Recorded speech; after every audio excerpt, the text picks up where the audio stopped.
Welcome to the Model Rail Replacement Podcast, helping you get to your onward journey. A friendly service that helps you get from A to B, or probably nowhere at all.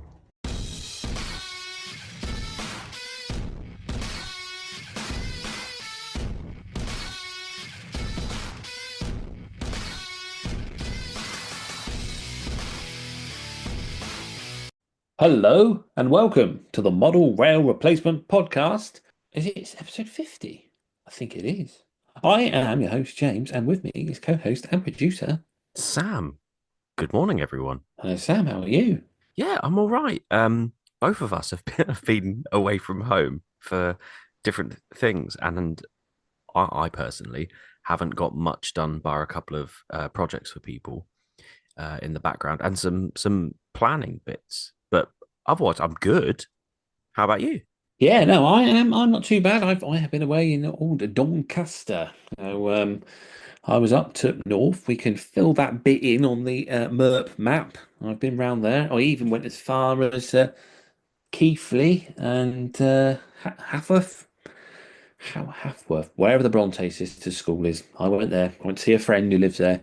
So I could fill that bit of the map in as well. So yeah, all of the adventure. I had to change at Leeds, so we can fill that bit in as well. Although I've been to Leeds before, that's where I went to Sigling School.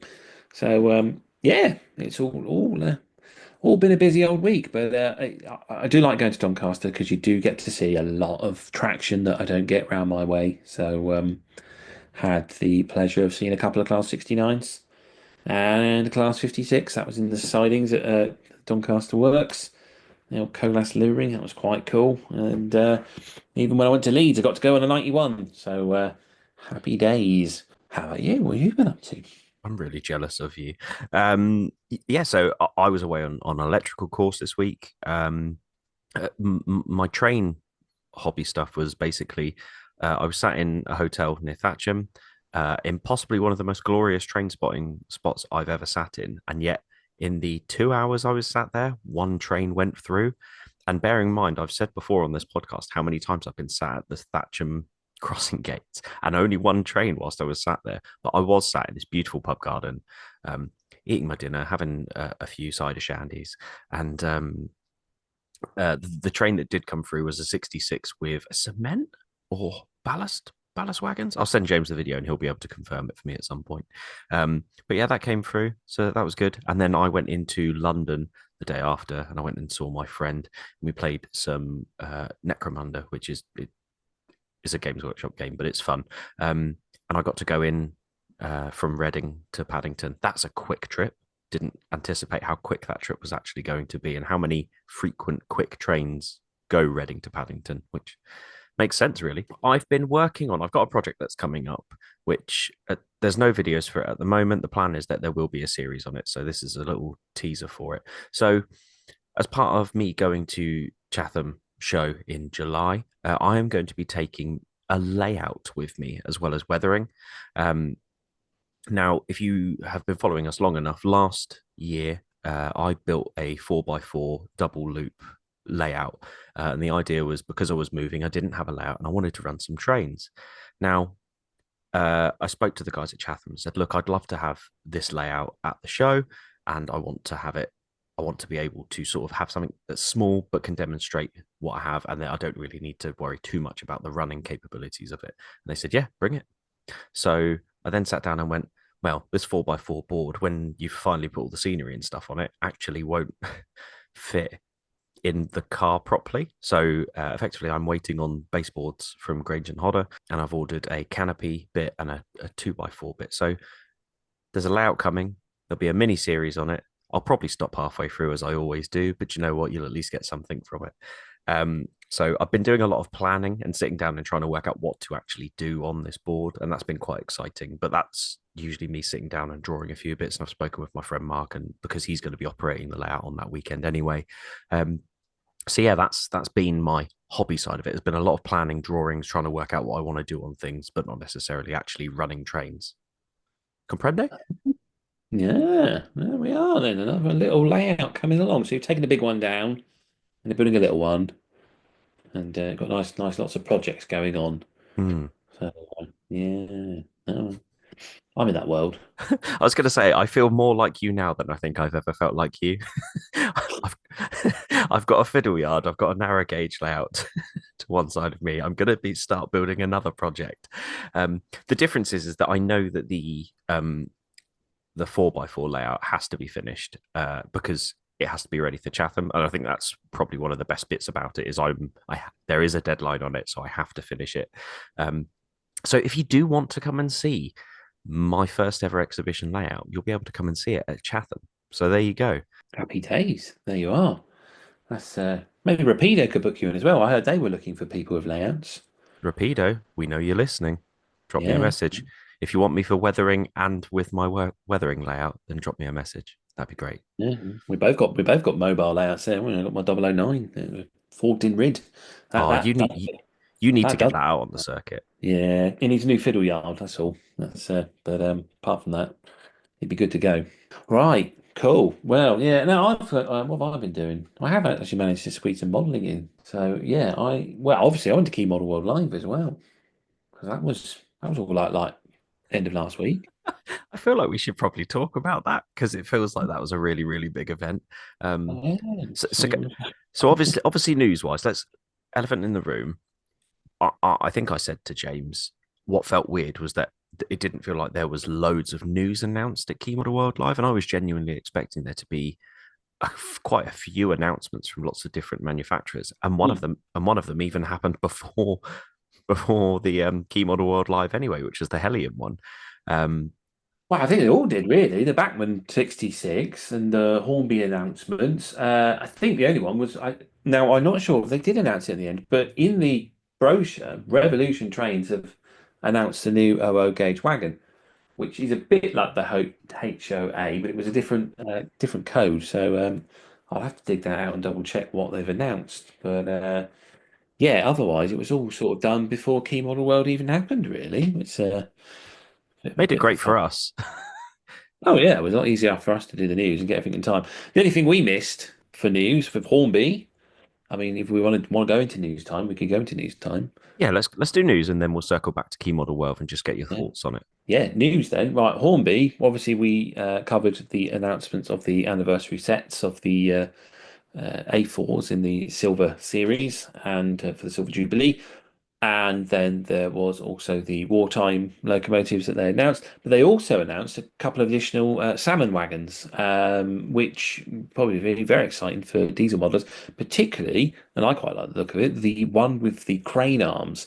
So these wagons are generally used for carrying rail, um, and it was, I think it was a wagon that was definitely been missing from engineering fleets, and I was quite excited to see that being announced. Yeah, it looks really cool.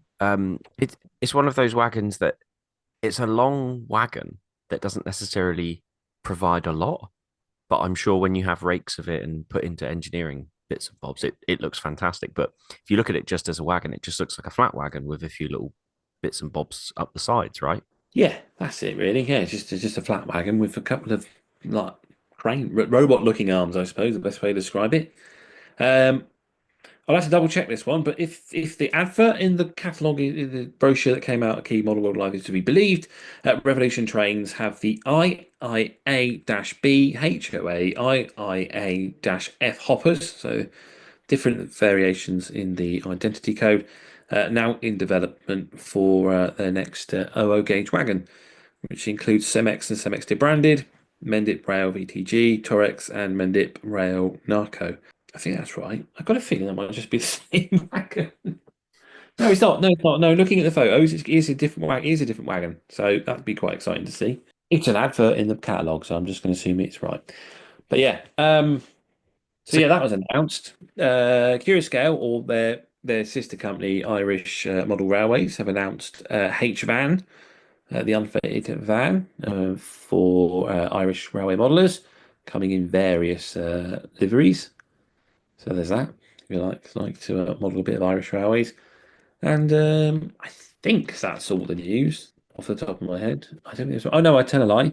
Daypol, in the celebration of VE Day, are launching a range of VE Day wagons. So there's wagons celebrate the 80th anniversary of VE Day with different themes. I think it's Navy, Army, and Air So those will also be available from retailers. Should we circle back to Key Model World Live then? Yes, so let's talk Key Model World Live, James. Obviously, you went last year, and it was one of our first episodes last year, episode 3. First of all, was it better than last year? Was it the same, or do you think it might have gone downhill? What was your first initial thought? Well, first things, they changed halls, but they didn't catch me out because I caught the train. So as soon as I walked through the doors and noticed the queue, I was like, oh, it's here, which was good because I would have ended up wandering quite far because last time the hall was sort of the other end of the NEC.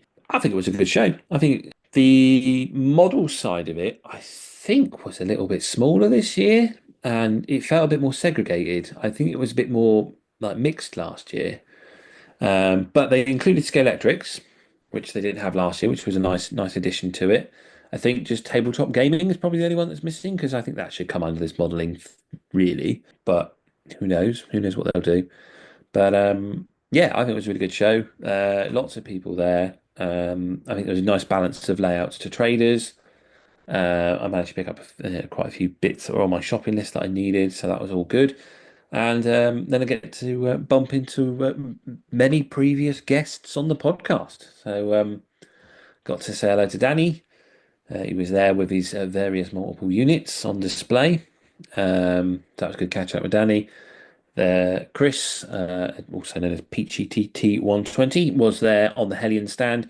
He was obviously demonstrating the newly announced Deltic and Class 122. That was nice to meet Chris in person, and he introduced me to Ben Jones at Hellion as well.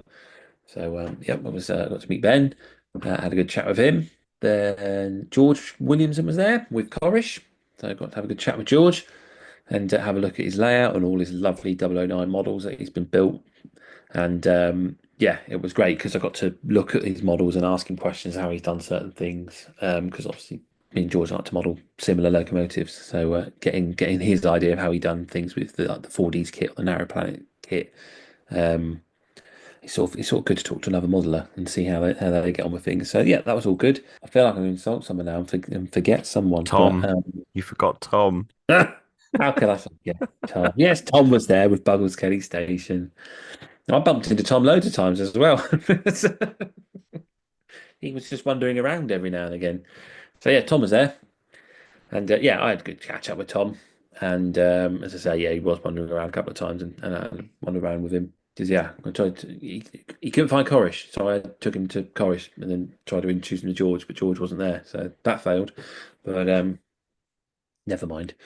Yeah, and he's known as the Big Controller on Instagram, also known as Des.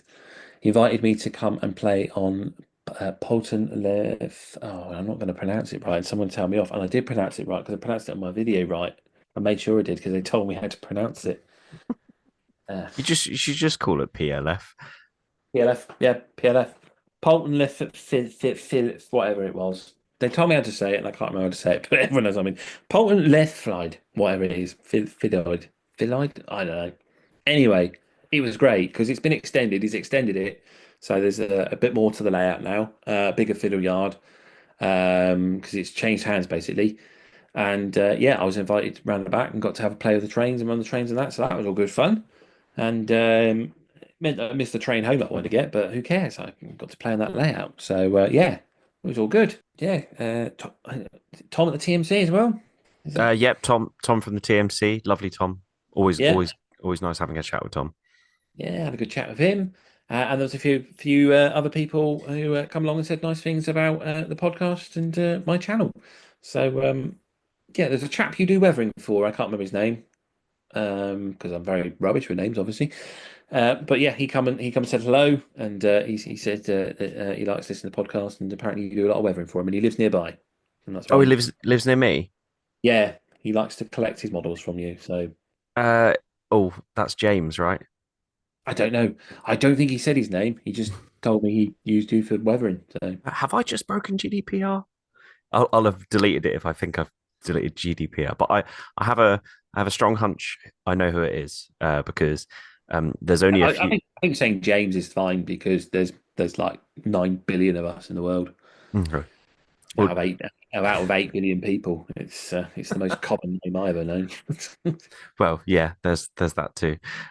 Ironically, this has nothing to do with Key Model World Live. The course I was on, 8 people. There were two Sams, two Dans, and two. What was the other name? Two Joes. So I was like, 6 people. There's duplicate names here, and then the other two weren't even close. So Hey, so what's there that you all go. about? See, who Hey, says that? Who says that we don't make this current and relevant doing this podcast?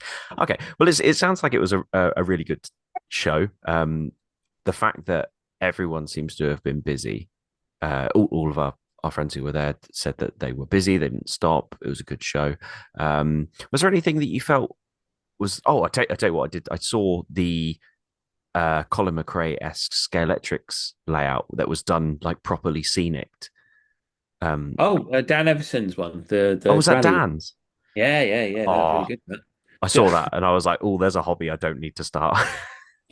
yeah, what I learned there was I like to think I'm very good at filming model railways. Trying to film scale electrics cars, I cannot keep up with those things. So I was like flicking the camera around, trying to keep it. I was like, these go way too fast for me to be able to pan and track these. I think I'll just sort of just do an overall shot. But yeah, no, it was really cool. Because yeah, the other scale electrics there was like I think it was based on Goodwood Circuit, and that was one where the kids could go and have a play and drive the cars around. Mm. Um, so it's quite cool. But I think that might have been it for the Scale Electrics. And I don't know enough about it if like people like modify cars or do repaints or build their own. I mean, looking at Dan Everson's thing, looks like he built his own track into the scenery, so it sort of followed the route that he wanted it to follow rather than following the sort of generic Scale Electric pieces. Mm. But again, yeah, it's I've got a scale electric set stored away in the shed. We don't need to go any further than that. I can just line the carpet. We don't need to start building big, massive scale electrics models. No, that's the last thing we need right now. Um, Um, we did have some good feedback about our Bus on the Bridge episode last week, by the way. Quite a few people said that some of their favorite cameos, some of their least favorite cameos, and bits and bobs like that. So, big thank you to anyone who did listen to that. And it was highlighted several times that there was a bus under a bridge at Key Model World Live that people kept it taking. wasn't really under the bridge. It was against the bridge, and I know which one they're referring to. It's on on Glasgow Eastfield, which was absolutely incredible. That O gauge layout was so big that someone had to climb on it to pick up a couple of 20s that were misbehaving. I mean, that's the only way they could reach the models by clambering over the top of it. Um, but it was impressive. Such a and working on Glasgow Queen Street around the back as well. That looks like that's going to be a great little addition to it. I say little, that's not really the right word to describe it, but that You've was really good. upset people there. Yeah, making tracks four look good as well, because they've like extended on Watford Junction and they've like done a load more buildings, etc., and they've made it feel much more urban than it was before. It did feel a bit countryside, city countryside sort of model railway world ish, and now it feels a lot more real and involved. I'm not going to lie, it started the Saturday as making tracks always starts a Saturday with very limited running as they try to fault find. But you know what? They always get it going in the end, so you can't knock them for that. And they always do a spectacular job of building such a great looking layout. So yeah, that was cool to see as well. And the Spitfire that was there, I didn't know this until I listened to Mike Wild's interview on rail stuff. Mm. So that's the other podcast people can go listen to on a Tuesday. Because obviously listen to us on Monday. But yeah, it was a great interview, and it's a kit basically. It's a what more model. It's a 1-to-1 scale model Spitfire. It's not a real one that flew. It's just someone's built one life size. So that was impressive to learn. I was like, oh, wow. That's an insane niche. I have a Isn't it? spit because I mean, who's going to actually call you up on it? Like, if you said, oh, "I've got a Spitfire in the garage," who's going to turn around and be like, "Fly it"? Because you're just going to be like, "I haven't got a pilot's license. I can't. I'm afraid." 'Cause if I recall, James May did one once as 1-to-1 scale Spitfire, as like an airfix kit sort of thing when he was doing all those crazy challenges. I don't know if there's any relation to that. the modelling side of things, as I say, it did feel segregated because they felt like they were pushed to the back of the room, which is a bit of a shame because there's actually some really wonderful kits that people have built and models and stuff that's scratch built and stuff like that. The model boats were there. The remote control lorries, they were all there again. And there was one table where the guy had various tanks and stuff and a few um, sort of sci-fi crossovers. So built like tanks and put them as Star Wars. There was like an Attack Walker on treads and but the most incredible model we done was an exploded. I think it was a Panzer tank off the top of my head. But it was like built like an exploded diagram. Hmm. So you could Oh, I see all did the see that. material. Yeah. Absolutely incredible bit of modeling. It was amazing. Um, and yeah, it's I don't know. I just felt like those guys just sort of got forgotten about at the back of the room. I think I don't know if anyone at Key Model World's listening. If that maybe like I don't know, like next time split the room so like you can walk in and model railways on one side and then the models, the modelers are in the middle of the room, and then more model railways the other side. So, you have to cross paths with the modelers and go appreciate their work. I don't know, but yeah, it was a good show. I think it was a really good show. I think it was really enjoyable. I had someone complain on my YouTube channel about the cost of it all, which one, I don't know why he's complaining to me. Just I feel like he's taking a bit of a dig at me. It's like only rich people could afford to go to it, apparently, which was You should fix the problem, James. This is the problem. Is you should be able to sort this. well, I did say, I bought my ticket in advance and I got the train, and that wasn't that expensive. I um, mean, I do appreciate that I do get a discount on train tickets, but still, if you buy your train ticket nice in advance, you can still get a cross-country ticket at a good value for money price. If you know you're going to go to the show, just buy the train ticket well in advance, and one, you'll guarantee yourself a seat, and two, you get a nice cheap ticket. So, yeah, there you go. See, stop boom. complaining. Yeah, um, might be a it, case that you can't get the train there, but yeah, there we go. just Um, just finding problems, really, aren't they? so all in all, you'd say key model world live worth going to in the future. Oh, definitely, Good. definitely. Yeah, it's a good show. One thing we do have to talk about before we go on to the main segment of our show, we have a Model Rail Replacement Podcast YouTube channel now, and you can find all of the previous podcast episodes, including this episode and future episodes, on the Model Rail Replacement Podcast YouTube channel. There we go. So yeah, with that, I am going to remove the podcast from Western Signalman, so it will just be my videos of my work because I've moved into monetization on my channel, so I don't want to be stealing from Sam. So that will happen over the next few weeks. We've got a Facebook page as well, haven't we? Oh, I forgot about that. I've set it up and just sort of left it to rot. Yes, that is true. We have set up a Model Rail Replacement Podcast Facebook page. The plan is that James and I will link the Instagram account and the Facebook page together. So anything that we post on the Instagram page will move across to Facebook. So if you are listening at home and you're not an Instagram user, but you do want to follow up to date things and some of the funny things that James may post on the Instagram, then head on over to Facebook and search Model Rail Replacement Podcast. Now, this does come with a caveat, a pre warning, just a doom and gloom. James and I do not use Facebook specifically. In fact, the only reason that both of us have Facebook accounts is because we're not allowed to have business accounts for our respective things. So, for example, I can't have Emperor's Path without having a personal account. And for that reason, you've got the Model Rail Replacement Podcast. We will try to respond to you if something comes through. I can't guarantee it will be on the same day, week, maybe even month, but you know what, you'll at least start seeing the content. And if you do really want to send us something, you can send us a message on Facebook and we will try our hardest to keep up to date on it. But where we don't use it for anything actually personal, we're pretty Yeah. rubbish on Facebook. If you really want to feel loved, you need lots of you need to sign up to the Patreon, and if we get a nice steady flow of money in, then we can bring in a social media manager and they can deal with all of this for us, and you'll feel loved, and it will be looked after. Just to Uh, clarify that you and I need to start getting paid fairly before we actually have to start thinking about someone else's fair wage. oh yeah. So if you'd like to donate on the Patreon about £1,000 a month, um, if a few of you could do that, that would be really helpful and really get the podcast going. And who knows? Who That is knows true, where actually. That the way you are most likely to get hold of James and I is by messaging on on the Patreon, and one of us will respond to you as soon as possible. it'll be Sam because I can't log in. It doesn't let me log in. Yeah, I said it trying to sort of give this air of like James does do X, Y, and Z on this, but he doesn't. But that's not his fault. That's simply because Patreon is like one person can log into this from one computer. Yeah, Doesn't mean you it's not. shouldn't give us your money though.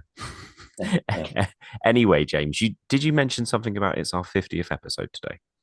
It is our 50th episode. It took me by surprise. I had to think about it, but it is. And so a few weeks ago on Instagram, I asked people to send us some questions that they wanted to ask us about model railways or the podcast. And questions were sent in and answers are to be given. So we're going to celebrate 50 episodes of the Model Rail Replacement Podcast by having a little Q&A.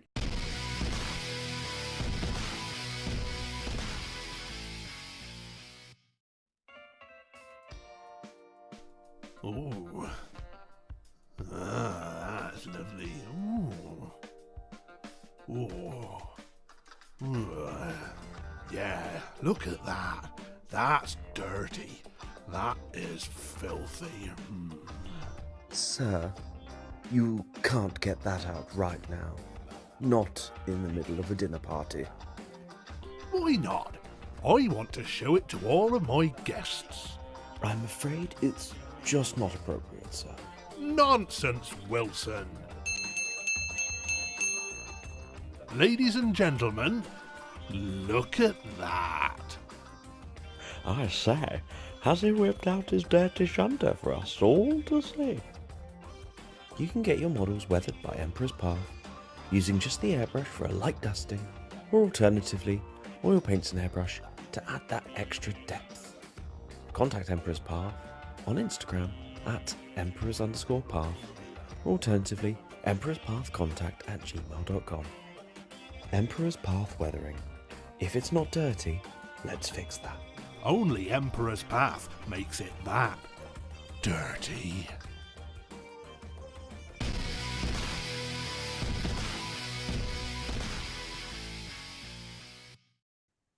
Right then, it is our 50th episode, so we just thought we've just been lazy. We couldn't think of a topic to do. We're just going to answer your questions. So over the Easter holidays, we did put out a post on Instagram. I know, appreciate not all of you follow us on Instagram, but it's our best way of communicating.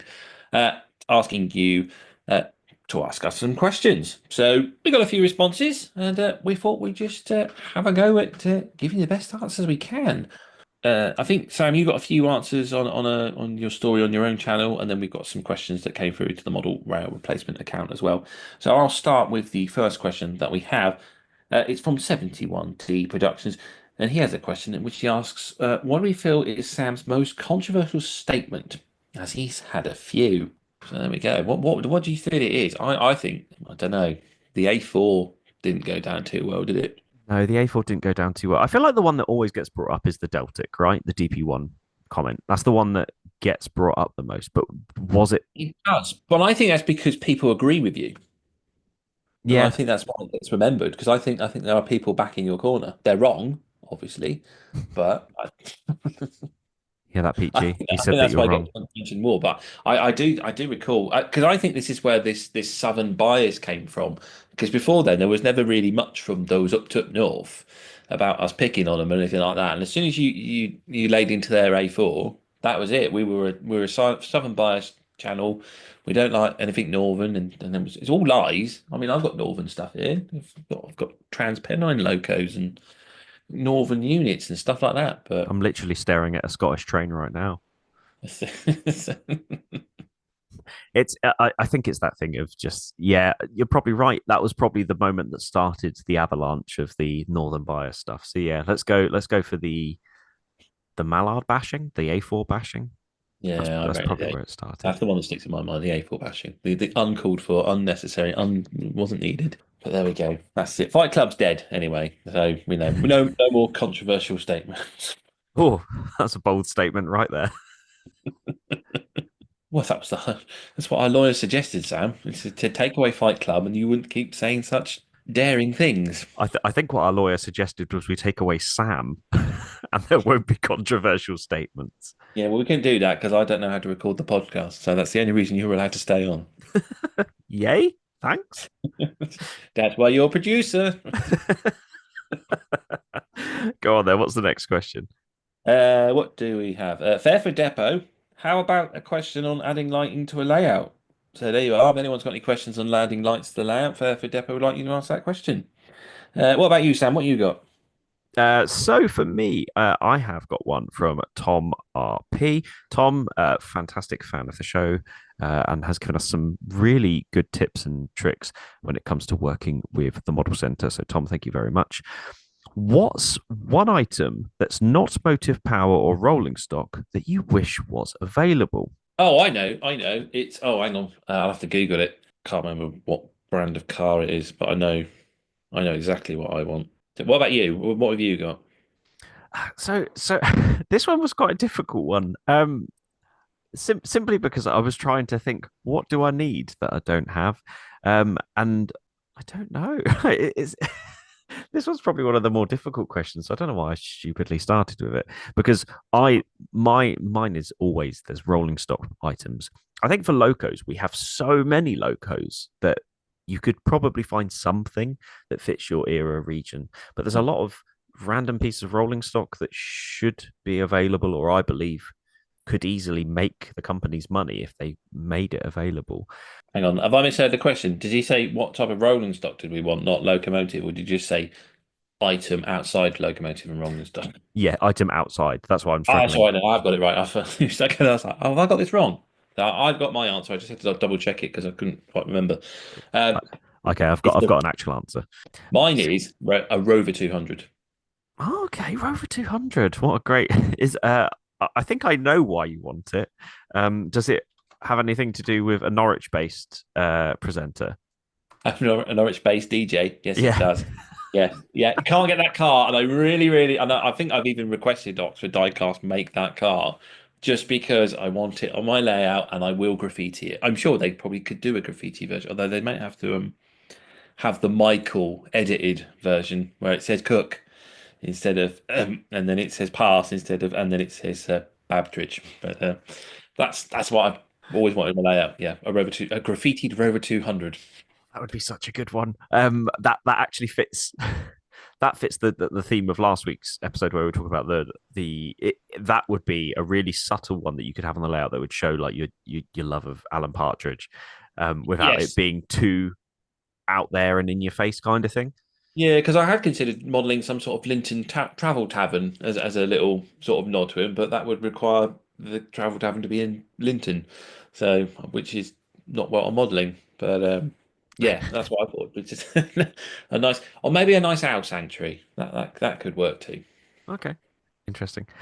So mine, I'm reading between the lines here because there's one thing that I really want that I wish was available.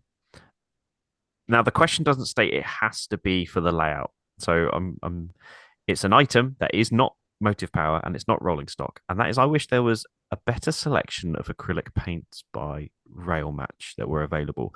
The enamel paint selection that they have is far greater than the acrylic one. Acrylics are safer to use for the general public. And I really wish they did a Network Southeast blue that matches the Bachmann models, because that's 9 times out of 10 the color you're trying to match. I'm with you there, actually. Yeah, no, I agree. I've gone to try and get rail match colours in acrylic that are available in enamel, and they're just not there, are they?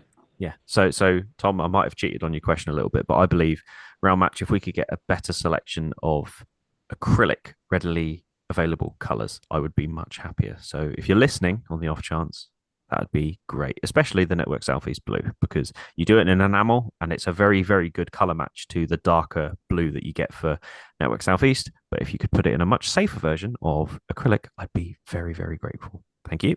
Yeah. That's cool. Right, should we go on to another question? Yes. So we Yeah. have a question from Yantlet Creek, which is, what do you think of the Pico 200 competition? Now, James, you are, well, it's mentioned in last week's episode, but you are entering the Pico 200 competition, aren't you? Yeah, I am. I think it's a great competition. I think it's a great idea. And it's also meant to like encourage people that haven't done modeling before to sort of enter.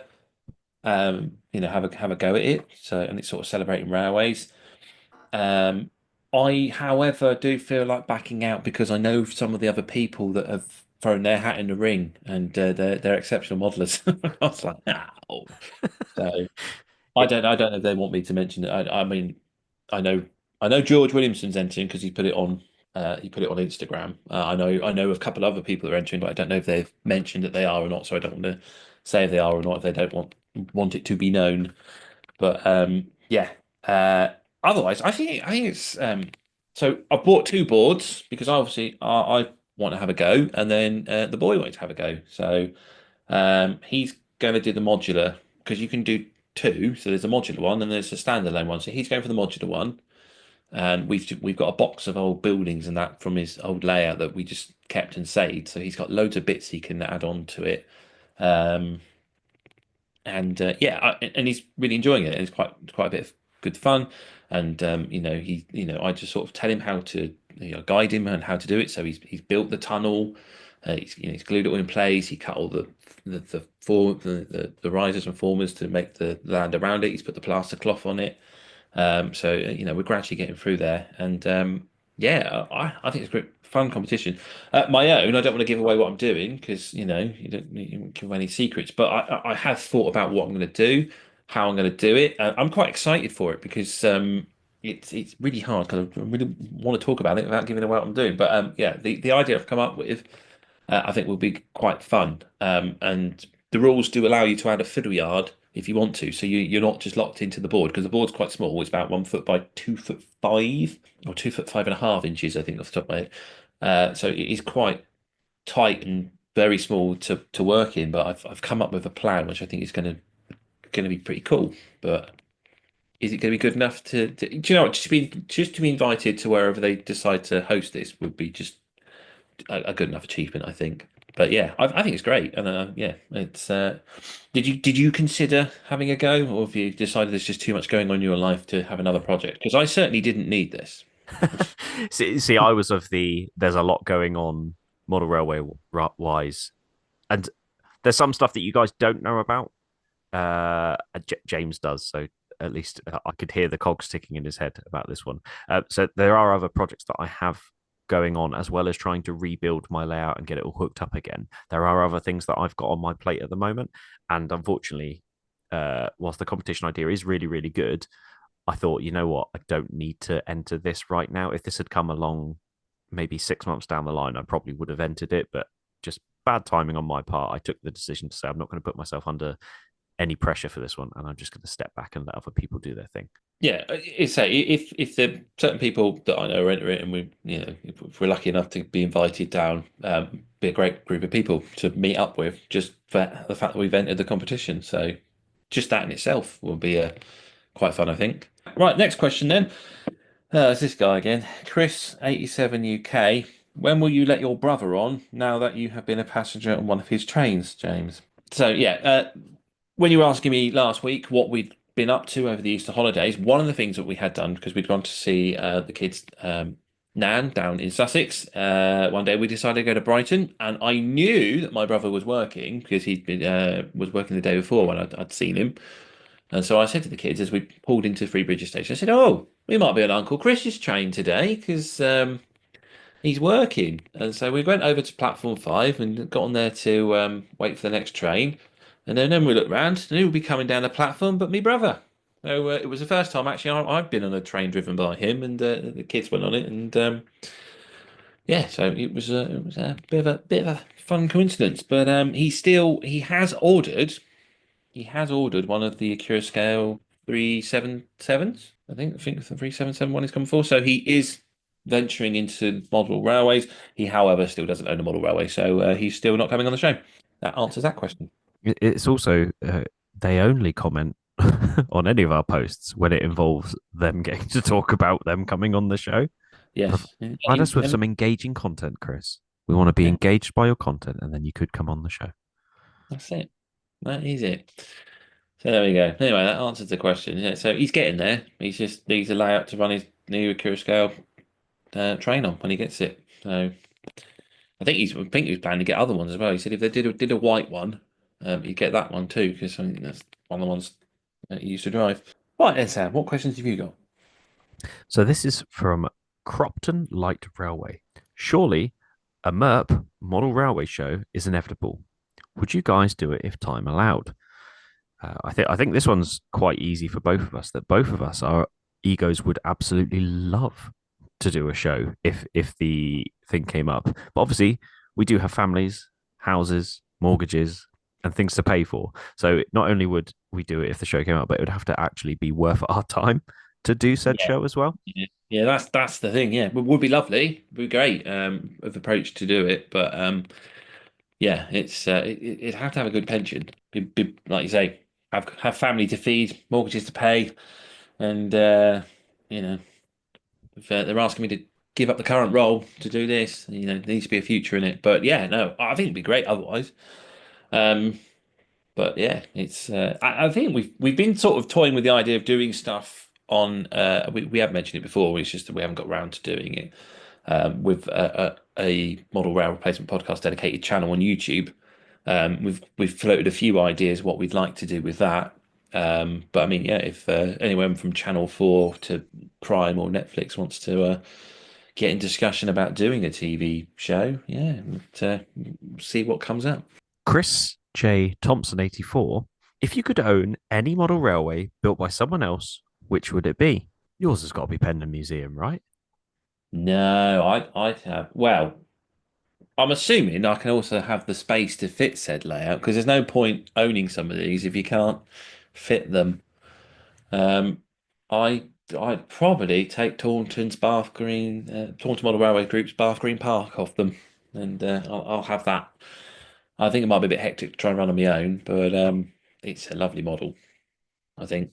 Or if I was going smaller, the one I always like, and someone said I said it wrong, and I apologize. I'm going to say it wrong again. Polton Le Fay or Fife or however they pronounce it. I really like that layout. I like the little junction on it. It's got small trains, but it's still like a really interesting layout. So yeah, but if space is infinite, then I'm nicking Bath Green Park. If not, then I'm having Polton Left Five. Fine, however you pronounce it. I see. The first one that came to mind was Neil from Little Layouts, Old Oak Common layout. Every time I see that layout, I'm blown away by how insane the detail is on it. And maybe that would be something that, because I didn't have to build it, and I've apparently got all the space in the world to fit said layout in. I think that's one that always comes down to something I like. I haven't seen a model of my sort of desired areas that I'd like to do, and it's one of the reasons I wanted to model the area that I do, because I don't often see that modeled. But I mean, there's so much, there's so many choices that you could pick, but I feel like that's the first one that came into my head, and I'm probably going to stick with that for now.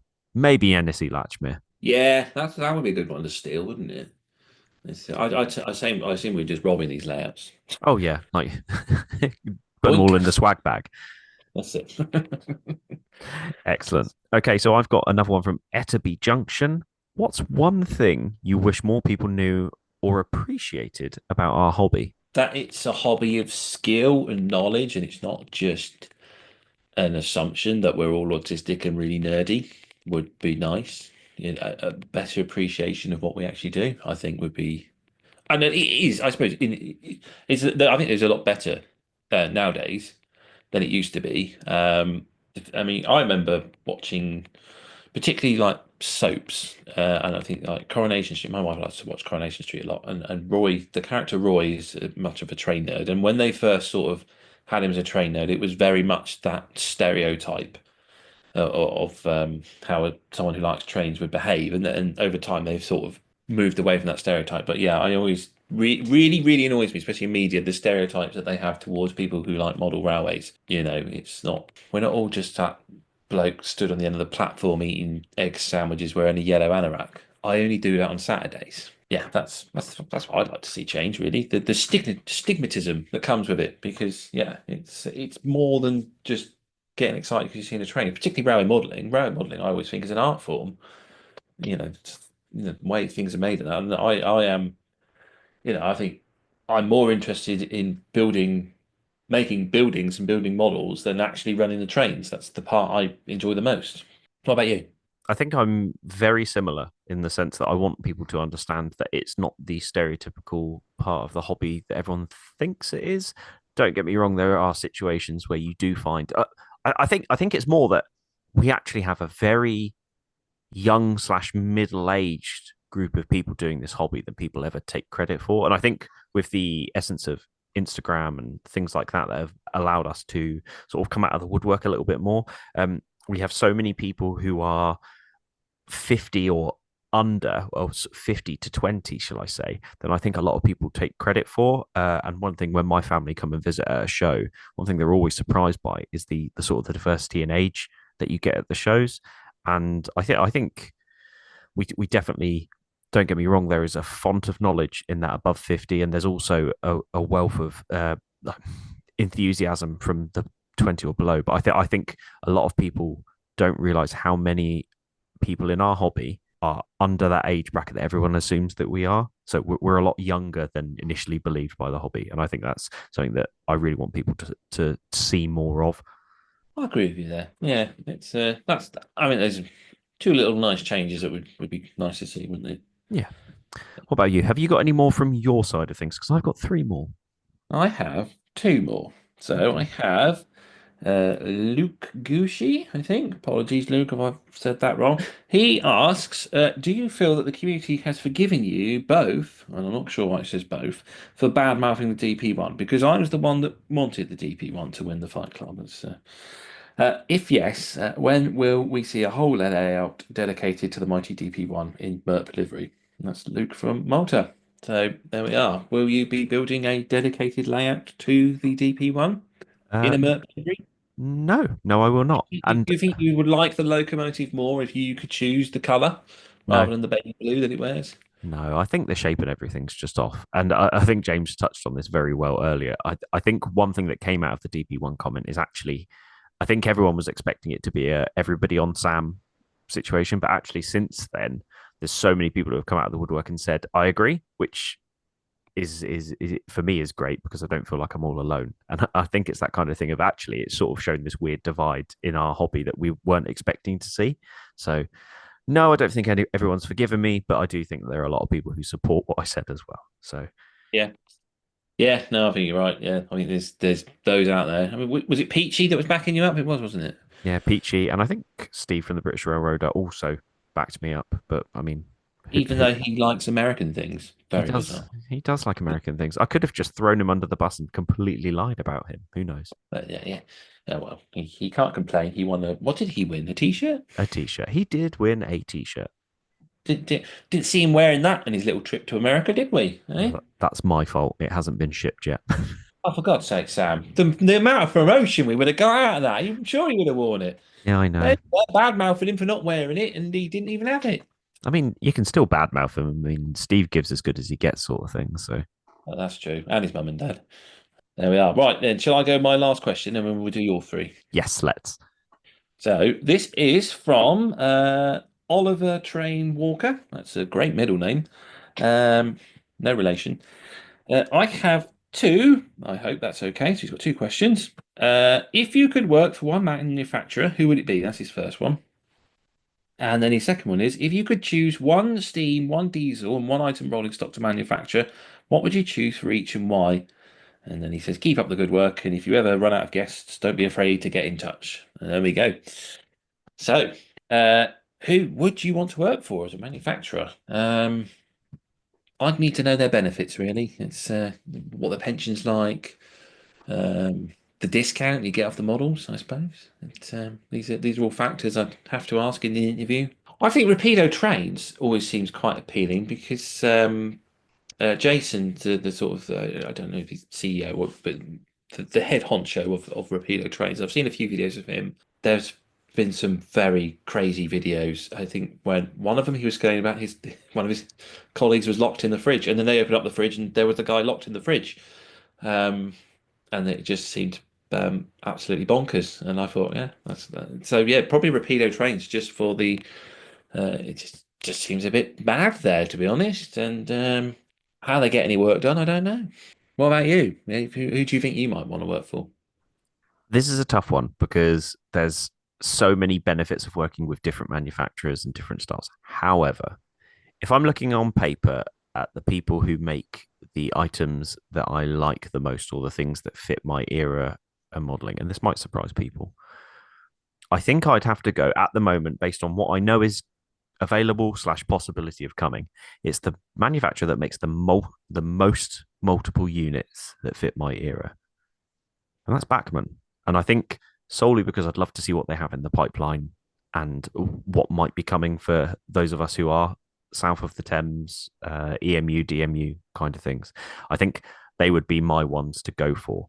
I think there'd be pros and cons for working for all of the manufacturers, but the ones that fit what I like the most and what I'd probably be most excited about creating, if you look at on paper who makes the most EMUs, DMUs, I'd probably have to go with Bachmann. Yeah, well, it's a good shout. Like you say, it's tough, isn't it? I'm sure they're all great companies to work for, and they all have their own different perks and different ventures and that. And we're just speculating what it'd be like to work for them. Having never worked in the industry, it's difficult to tell. So hopefully that's a satisfactory answer, and without offending any of the other companies at the same time. Okay, right. So then part two of the question then, it says if you could choose one steam, one diesel, and one item rolling stock to manufacture, what would you choose for each and why? What you got anything in mind? What you might want to make? So diesel feels like a really, There's no electric there, is there? but I do have a diesel that I have been asking for quite some time. Oh yeah. That would sit perfectly in one of my newer rake of coaches, and that is the Class 73 stroke 9, which is a 73 which has had its shoes and its electric parts removed to create a better diesel unit. So I would really love a manufacturer to make the Caledonian Sleeper 73 stroke 9 as my diesel unit. Yeah, you're making it to this question. You're the one making it. Oh, I'm making it. Oh, That's well, it. if there is a manufacturer out there, do you know what's funny though regarding the Cali Sleeper 73 is there is still in magazines the advert saying that if you're interested in getting this loco made, come and fill in the online petition for it. It's still in there, and that petition came in at the beginning of 2020. So really, is that yeah. why I did go looking for it at one point? I was like, there's nothing here. That's Yeah, so that they do have an advert for it still in some of the magazines. I think it was the Hornby magazine that I purchased that had Danny's interview in it, and it still has the if you're interested in getting this particular loco made, then here you go. At least I feel like that's what I'd like in Double O. So let's talk about the scale that I model in from that point of view. Rolling stock, I'm going to cheat here because some people think that an EMU or a multiple unit counts as rolling stock, not as in a loco. So I'm going to say that I want the Class 442 or the Plastic Pig to come out, which is the Express Network Southeast EMU that was built on the Mark III coach bodies and chassis. And I think that would look great in Double O. Oh yes, definitely. Cool. What about steam engine? Steam, I'm going to say I would love a Black 5, but I'm changing what I said in the first one, and I'd like a Black 5 in TT. See, that's the path I'm going to venture down because, well, I actually have two for steam. I'm going to be honest. If it was 009, it would be a Kerr Stewart Wren. I'd love to see a Wren. I think they're such great little locos, and yeah, a model of one of them would be fantastic. But yeah, otherwise, if I was going TT, and if I'm manufacturing it, and this would be probably what would make me just throw everything else in. If they did a Somerset and Dorset 7F, because all the other locos that run on the Somerset and Dorset, I'm sure will appear in TT at some point. The one loco that might be a bit of a challenge to get in that scale would be the Somerset and Dorset 7F, because we've never seen it in apart from I think Union Mills made it, but in Engage, it's never been made by one of the big boys. So that's what I'd go for in TT, just so then I could have a nice TT based Somerset and Dorset layout. Diesel wise, I'd like to see the Class 20 in TT. That's what I'd start manufacturing. Um, I think that go quite well with the current availability of rolling stock. Um, and I need one for my plans of what I intend to do. And then following that, I think rolling stock wise, it's quite easy because you just stick to TT. You can just cheat because you can just pick anything because most of it doesn't exist yet. So, VEA vans, the van wides rebuilt in rail freight, grey and red. Oh, that's such a good shout. That's such a good shout. Few of them because there's some vans coming in from Hornby. I think the VGA vans are coming from Hornby, so they'll go together nicely for one of the trains I'd like to model with that Class 20 I'm manufacturing. So that's what I'd go for. That would be my choices. Oh, very nice. I like that. So I have three questions left, or two, but the person has done a question for me and a question for you. Are you ready? Okay, all right. What are we going with first? So we'll go for the one for you. So this is from Telfy1. Mm-hmm. For James, as a fellow railwayman, how do you manage working on the railway and enjoying your hobby? Oh, I just don't put any effort in when I go to work and put it all in the hobby. It's easy, right? uh, For the safety I, of all of those under James's control and dominion, that's not true. That's not true. Not true at all. No, I. Do you know what? The reason I work on the railway is because once upon a time I used to be a painter and decorator, and it was hard work, and it wasn't a lot of money, and I was destroying my body.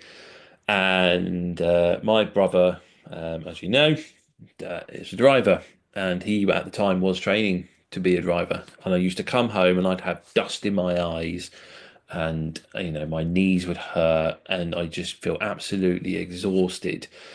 And he'd be sitting there like playing his Xbox or whatever, and you'd be like, "Have you been to work?" And you'd be like, "Yeah. No, we're doing my training course today, and we learned about AWS and TPWS all that, and then and that was that, and they sent us home." And I was like, "How much are you getting paid?" And he's like, "Why the hell am I doing this? Why am I doing something I'm not enjoying when there's something out there I would really enjoy?" And that's how I ended up going on a path towards working on the railway. I wanted to do something that I enjoyed. I had an interest in railways. I wanted to be involved with it, and so therefore the fact that my job is my hobby doesn't bother me. It doesn't.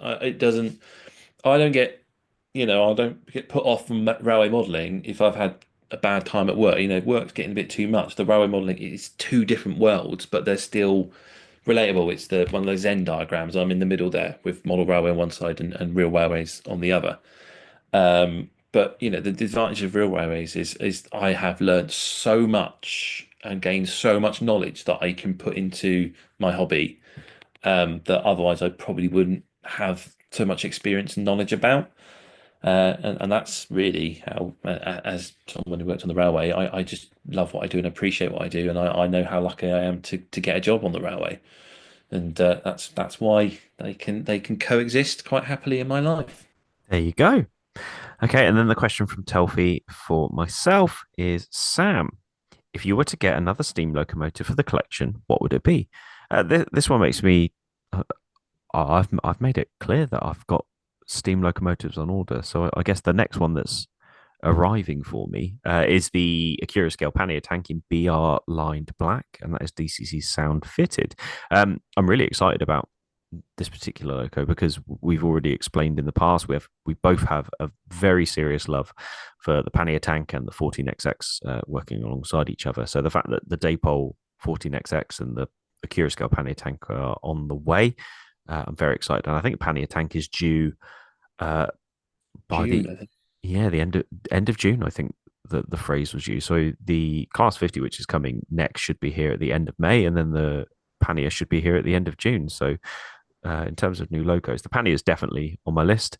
In terms of ones that I haven't pre-ordered or anything like that, that is when it becomes a little bit more difficult.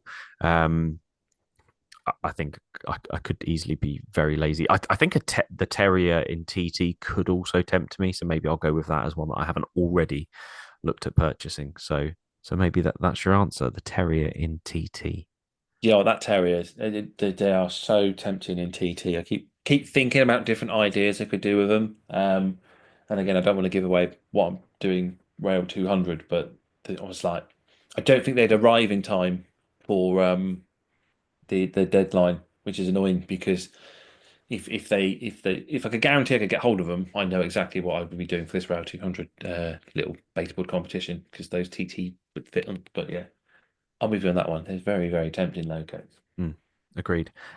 Likewise, I think if the Pania or the 14XX, I can't imagine a 14XX coming out in TT because I imagine it's going to be a nightmare to put any weight into that unless they did the same that they did with the Terrier, I guess. Well, I suppose, yeah, just do it as a die-cast body, wouldn't they? That's what we're doing with the Terrier. Yeah. Maybe that's the next one to look at on the list for me. Then maybe if a TT Pania or 14XX, they are the two steam engines that I've always really wanted to have on layouts, no matter what era I'm modeling. And when Akira Scale announced that they were bringing one out, and with Daypole announcing one as well, it really made me happy. So yeah, maybe seeing those in TT would also be quite nice because then that means that if you were going to be doing a TT layout, you could easily model a Great Western Branch Line just using those two, and then you could sort of add to it slowly but surely over time. Yeah, definitely. And then finally, our last question of the day is from Ebsworth Street. And Greg, previous guest on the show, Greg asks, what are the top 3 podcasts you made? I think it was when I was invited on with Ed Gamble and James Acast to do their food off menu podcast. Oh, wait, you don't know about that? I don't know. What are our top 3? Well, that was the thing. I was trying to work out if this was what's your top 3, as in the top 3 performing podcasts of all time, or what are our favourites?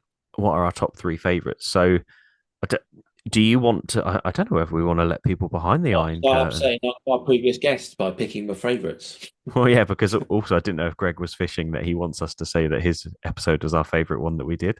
Well, I think the Fiddle Yard one was a great episode. Mm-hmm. I really enjoyed that one. Talk about Fiddle Yards. I can tell you that is our number 1 episode. The Fiddle Yard episode is our most listened to episode out of all of our podcast episodes. So what I liked, and it wasn't a great performer, and it definitely listening back to it, it worked better as a video than it did as a podcast, and it definitely needs refining if we ever did it again. But I know the fact that we were just doing it, listening to it, but people might have been a bit bored. But the quiz episode, I thought was great. The Christmas special that we did, yep, was such fun. I love that episode. I thought it was. I made a joke about it last week on the shunting yard, but I think it was a really fun episode for us to sit down and work with some of the people who we'd worked with over the past year, do something that was for charity and something that was good. But it was really, there was so much of the actual full thing that didn't make it because it was completely unsafe for our family friendly version of the podcast. But some of the stuff that was said whilst we were recording that, I have laughed so much during the recording of that episode. And I think the mental health one was a really good episode. I think that's my top 3 because it was so well received. And it was those positive comments that came back from it that you knew that we touched the right subject there and we'd handled it right and we talked about it in the right way, that made people feel that they weren't alone, or there were others out there going through the same struggles, or that they could open up to someone. And I I'm not expecting a halo to pop above my head, but I think we did a really good thing by just doing that episode. And I think I would put that one in our top 3. I think those 3, and the Fiddle Yard is obviously going to say that's a popular one. People like that one. It was quite enjoyable to talk about. The Christmas special, 1, because we do it for charity, and 2, because it was just such good fun. And yeah, so thirdly, the mental health one, because I think it did such good things for people that were listening. Yeah, I agree. I think the honourable mention in that one is possibly the neurodivergence episode that we did, I think, which was episode 3. Where James and I effectively we saw someone who was acting out in a way that wasn't good for the hobby, wasn't healthy, and I feel that the neurodivergence episode certainly we tried to help raise more of an awareness for that within our hobby to try and be more supportive of the people that are in our hobby. Yeah, that was a good one. Yeah, it's such a long time ago. My memory tends to forget these things. But From a numbers point of view, it looks really funny on my screen of what our top 10 is. But I think that's worth mentioning that James's episode is our second best performing episode of all time. So there you go, James. isn't it technically the first episode as well? So that's probably why. No, You've because got, we we've got it episode wasn't 0, which doesn't count because that was appalling. no because we did the Sports Direct train set was actually We did, didn't we? our Yeah. first episode. No. The I can't be any more sports bashful than that now, I suppose. No, and I like to make you feel uncomfortable whilst we're recording because I know that you're wincing in your seat with me saying that out loud for everyone. So that's all the questions then. There we go. That's all the questions for our show. People are going to think we've cut out a massive section there, but no, James just got bashful and tried to change the subject. So yeah, that's all our questions for our 50th episode. So everybody who did drop us a message to give us a question, thank you so much. And if you'd like to get on the message train in the future, don't forget you can also send us emails and we will answer the questions if we can and if it works to what we're doing that week. Indeed, yeah. And also, don't forget to email us if you want, to have something mentioned in what the hell ever. What corner are we calling it? What did we go say we're going to call it? The self-indulgent corner. Self-indulgent corner. That's it. Yeah. If you want to let us know what you're getting onto, what you're modelling, what you're making. Maybe you just want your YouTube channel shouted out, or you're up to something. Maybe you've got an exhibition coming up that you really want us to let people know about. And yeah, email us on the model rail rp@outlook.com email, and you may just make it to the self-indulgent corner. Needs a better name. So with that, we're going to take a short break and we're going to come back for our own social media shout outs and we're going to look at the exhibition diary. Hey, I lead the show. Do you know what? Sometimes I like to mix it up. Not all the time because I like that you do all the intros, but you know what? Sometimes I like to mix it up. We'll be right back.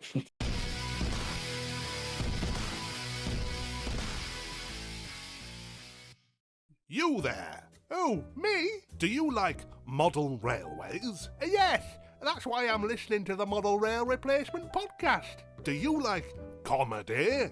No, that's why I'm listening to the Model Rail Replacement podcast. If you like model railways and comedy, head over to BugglesKellyStation.com. From Dad's Army to Will Hay, Laurel and Hardy to the island of Sodor.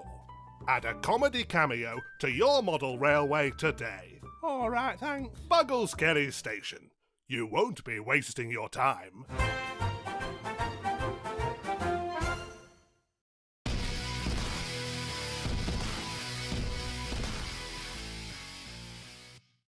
So there we are then. We are back, and that was our 50 episode questions and answers. So another 50 episodes and we'll do something else, I'm sure. And then we'll do 138 spectacular as well. See who gets the reference to that one. Right then, Sam, I'll get the old exhibition calendar out because we haven't quite sorted out our social media shout outs yet, although we do have a name for it now. So should we cover that first? Yeah, let's do it whilst we've got people's attention. So do you want to explain it? Yeah, we're going to call it Call Attention Corner. So yeah, if you want to call attention to your project, what you're up to, or maybe your YouTube channel, your Instagram channel, whatever it is, all you have to do is email us at modelrailrp, that's Romeo Papa, at outlook.com, and send us a link to a private YouTube video and of 30 seconds of you telling us what you've been up to. And if we like it, we'll put it in the Call Attention Corner. So that's modelrailrp at outlook.com, a 30-second private YouTube link to a video of you telling us what you've been up to or what you'd like us to shout out for you. There we are.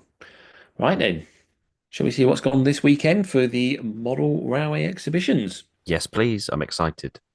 Indeed. It's a good weekend this coming weekend, and not just because it's my birthday. Right then. Friday the 9th, West Midlands narrow gauge group in the May group meeting at the Four Oaks Methodist Church Hall, 155 Lynchfield Road, Sutton Coldfield, West Midlands.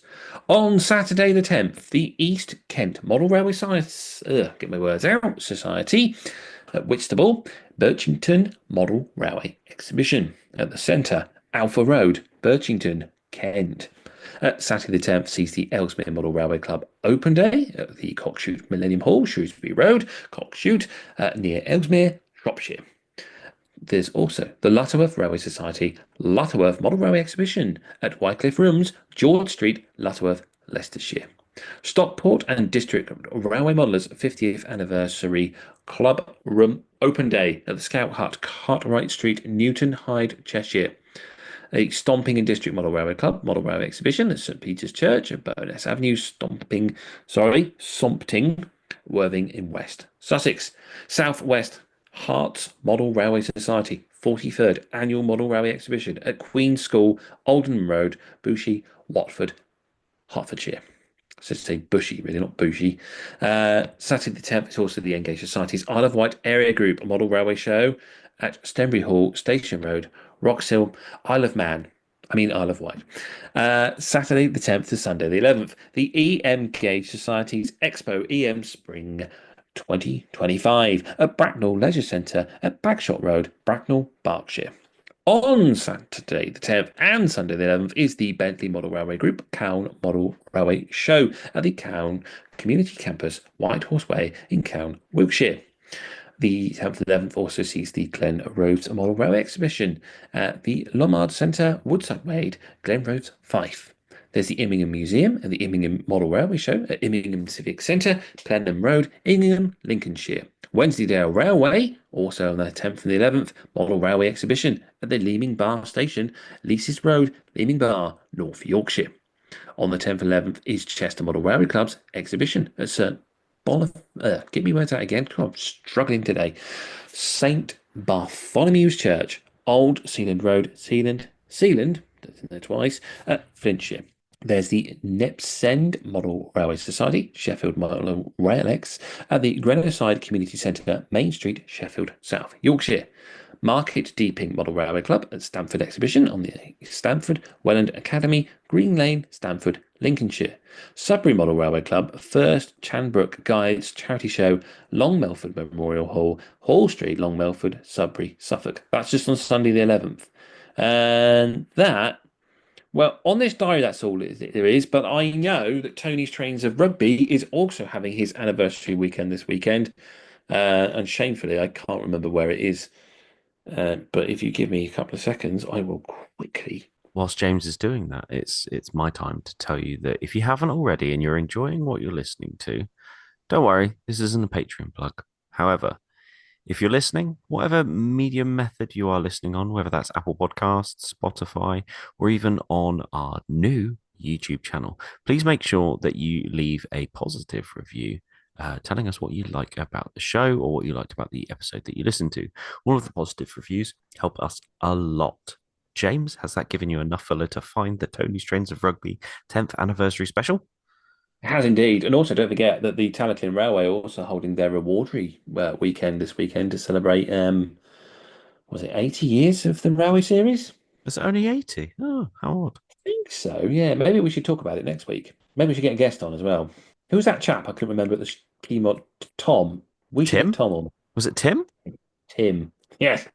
Tim Boogles Kelly. Tim Boogles Kelly, that's him.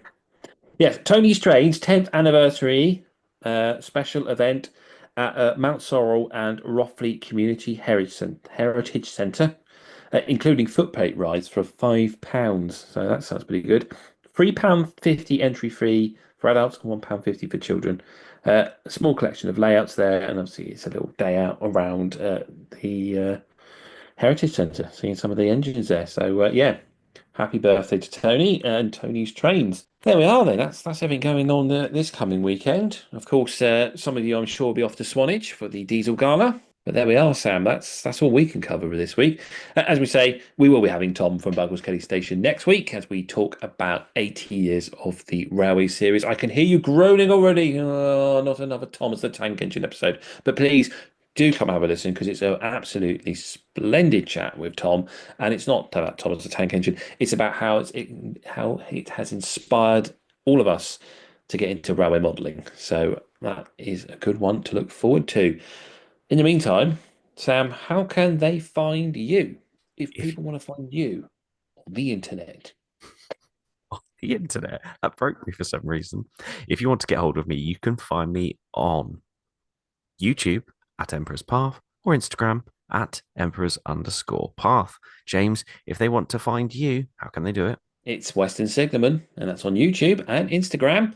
And also, if you want to find the Model Rail Replacement podcast, not just as a podcast, you can find it on YouTube, Facebook, Instagram, or email us at modelrailrp@outlook.com. Well, that's all for this week. As I say, we've got Tom from Buckles Kelly next week, so hopefully you'll be back then for that. And all I can say is that hopefully we've been entertaining, informative, and have replaced your model railway, if only just for a little bit. I've been James, and with me has been Sam. Thanks for listening. This service terminates here. Please ensure you take all of your personal belongings with you.